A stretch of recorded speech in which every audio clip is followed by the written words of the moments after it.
Welcome to FCC Food and Beverage Industry Report for 2021. My name is JP Gervais. I'm the Chief Economist at FCC. What I would like to do for the next 20 minutes or so is to provide you our outlook for the food and beverage manufacturing sector. 2020 was a trying year, no doubt about it, lots of challenges, but there were also a few opportunities. And I do think that when you look at the outlook for 2021, overall, the outlook remains positive. There is no doubt that the food and beverage manufacturing sector is a big major component of the entire Canadian economy. For sure, a major driver of the entire agri-food supply chain, but also a major component of the entire economy. And I do think that the food and beverage manufacturing sector can be an engine of growth and feeding the economic recovery of Canada in 2021. In fact, if you look at the performance of the sector in 2020, it outperformed the overall economy. The contraction in GDP for the sector was smaller than the GDP contraction for the entire economy. And there are plenty of different economic indicators that support this. That yes, the pandemic and the economic crisis was difficult for the entire sector and the entire agri-food supply chain. But overall, I do think that the sector outperformed the rest of the economy and will, according to the analysis that we provide in the report, perform better in 2021 as well than the rest of the economy.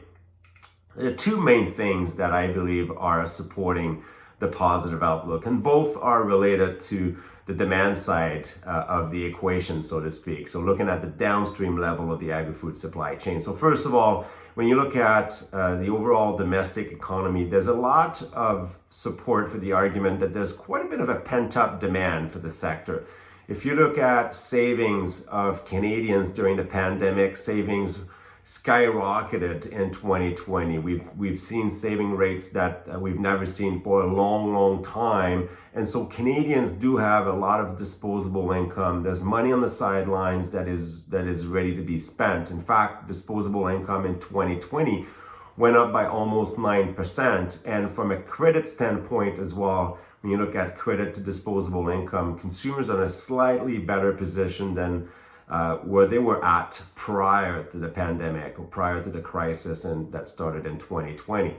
So domestically, this pent-up demand will be at some point unleashed in the economy, and I do think that the agri-food supply chain is going to benefit from this.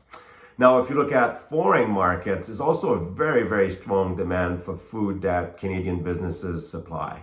Overall, the U.S. economy is a major driver of our exports. And from that standpoint, the stimulus in the U.S. economy growth projections for 2021 support a very strong demand for food that Canadian businesses can supply. As well as if you look at our trade balance with the rest of the world, well, there are some few challenges there, but also tons of opportunities for us to develop and expand our export presence in other markets because of the trade deals that we recently signed with these partners, whether it's with Europe or other Asian countries. And so there's the opportunity for us to grow our export presence as well in these markets beyond the United States, which will be still a significant driver of our sales in 2021. So now let's do a little bit of a deeper dive into the challenges, opportunities, and risks for each of the 8 sectors that are featured in our report. Now, challenges, risks, opportunities are different across sectors for sure, but there are a few drivers of the 2021 outlook that apply across sectors. For example, the productivity challenge that we have in the industry. Wages, for the most part, for most sectors, continue to increase. Labor supply is really tight. The investment environment, the context for investment in the industry is actually positive right now. We have interest rates that are near historical lows. The Bank of Canada is committed to keeping its policy rate very low for 2021. But let's keep an eye as well on financial markets because bond yields, especially for long-term bonds, are starting to increase. And so that sends a signal that at some point in time, perhaps we're going to see higher borrowing costs. So all of these things, for example, are factors and drivers, economic drivers that apply across sectors.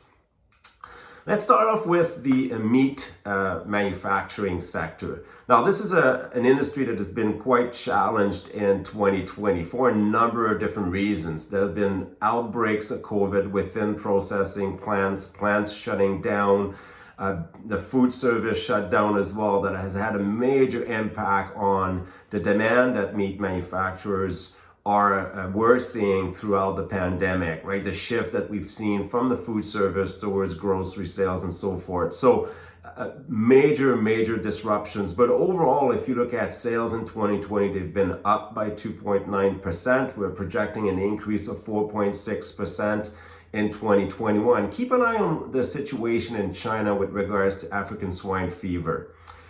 China, it was believed towards the end of 2020 that it was turning the corner, that the rebuild of their pig herd was actually proceeding a little bit at a faster pace than what initially most people believed. And so we've seen a lot of imports of feed coming into China and so forth. So that was sending the signal that this gap between supply and demand of animal proteins that we've been seeing in the market, in the global marketplace in 2018, 19, and parts of 2020 was actually starting to shrink.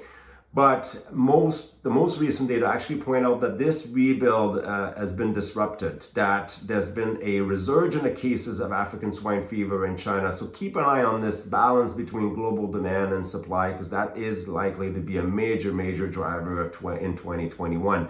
Now, obviously, there's quite a bit of disruption as well when you look at all the alternatives that are available for animal proteins in the marketplace. But I would say that most of the data, when you account for all the economic factors that go into purchasing decisions of consumers, I would say that Canadians still love and demand, have a really strong preference for meat. And so from that standpoint, with this argument of a pent-up demand, money on the sidelines being ready to be spent, I do think that is going to be supportive of the meat sector in 2021. When it comes to dairy products, lots of variations as well, lots of volatility in the industry, and that food service shutdown has been shifting again the source of the sales, the source of demand coming from consumers. And so we've seen up and down variations of sales because of the shift in the demand of consumers from food service to grocery sales. But overall, a very strong performance of the dairy sector in 2020. Sales up 16.8%. And it looks as if, despite the variability that we can expect throughout 2021, that sales are projected to grow at 6.6% in 2021. So a positive outlook as well for dairy. The grain and oilseed milling industry has been hit hard by the pandemic. Sales have been declining 3.6%. And also the decline in sales has hampered profitability. If you look at output per worker, or sales per worker, we've seen this number decline. And so that sort of highlight also some of the challenges when it comes to labor availability, as well as some of the pressures on wages in the industry. Exports grew in 2020, but the pace of imports actually exceeded the pace of our exports. And so as a result, we've seen sales decline and we've seen growth being negative. Now, the strong demand that we anticipate in 2021 is going to drive the recovery. That should fuel sort of the recovery in sales that we're projecting for 2021 at 13.4%. Now, sugar and confectionery product manufacturing is seen as decline as well of 7.7% in 2020. The health of the U.S. economy, it really matters a great deal. 94% of our exports go to the U.S. or Mexico. And so the stimulus that has been provided in the U.S. economy, as well as the projections for economic growth in 2021, should drive the increase in sales that we're projecting for 2021 at 12.3%. The fruit and vegetable manufacturing sector recorded a strong performance in 2020, an increase in sales of 9.9%, combined with slightly lower employment and offset by higher wages. Overall profitability trended in the same direction as sales. Now, if we're projecting flat sales in 2021, it's going to be hard to replicate the performance of last year. But there's an opportunity coming out of Asia. If you look at our exports of fruit and vegetable processed products going to Japan, China, other Asian nations. I do think there's going to be strong demand coming out of that part of the world, and that is an opportunity to grow sales beyond what you're seeing up on the screen. Now, what for consumers' responses when it comes to fresh produce as the food service reopens, especially in the second half of 2021? And I would say this is true of all the food purchasing behaviors that we've seen evolved in 2020. It is unknown whether these new behaviors are going to stick in 2021. I would say that they're likely to continue evolving into the year. And so keep an eye on those food purchasing behaviors in 2021. Now, when you look at seafood preparation, no doubt there's been a significant decline in sales in 2020. Exports fell. We had labor disruptions, foreign labor disruptions in the sector as well that has hurt profitability. We do expect a rebound of 4.7% in 2021. And at the end of the day, really, the export performance is going to drive the overall sales for the sector. And we do expect a rebound as the world economy continue to grow into 2021 and beyond. The bakery product manufacturing sector has recorded flat sales, roughly flat sales in 2020. We expect growth in sales for 2021. And really, when you look at the sector, it is really about the US economy.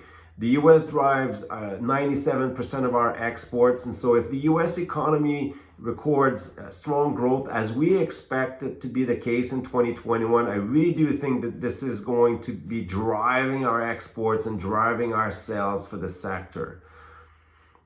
The beverage manufacturing sector has been doing well throughout 2020 with sales increasing by 3.9%, but we have to be careful because this is a sector full of nuances. Obviously, lots of businesses are different, offer different types of products, and so not all businesses have been doing well throughout 2020. But overall, for the entire market and the entire segment of the beverage sector, we project sales to go up by 4.9% in 2021. So that's a pretty nice rebound. Some businesses are more tied to the reopening of the economy. So if you think of, or going back to the argument of a pent-up demand, is if, when the hospitality industry opens up, perhaps fully in the second half of 2021, then that would actually drive a lot of the sales for the sector.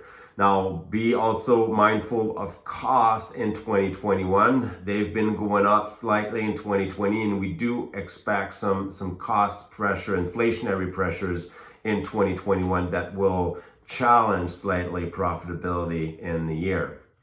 Now, for more information about the food and beverage manufacturing sector, you can go to fcc.ca, where you'll find tons of resources on the industry. And for more economic insights, go to fcc.ca/economics, where we will be updating our outlooks for the different sectors throughout the year, and where you'll find tons of information about the major drivers of the industry in 2021. Thank you.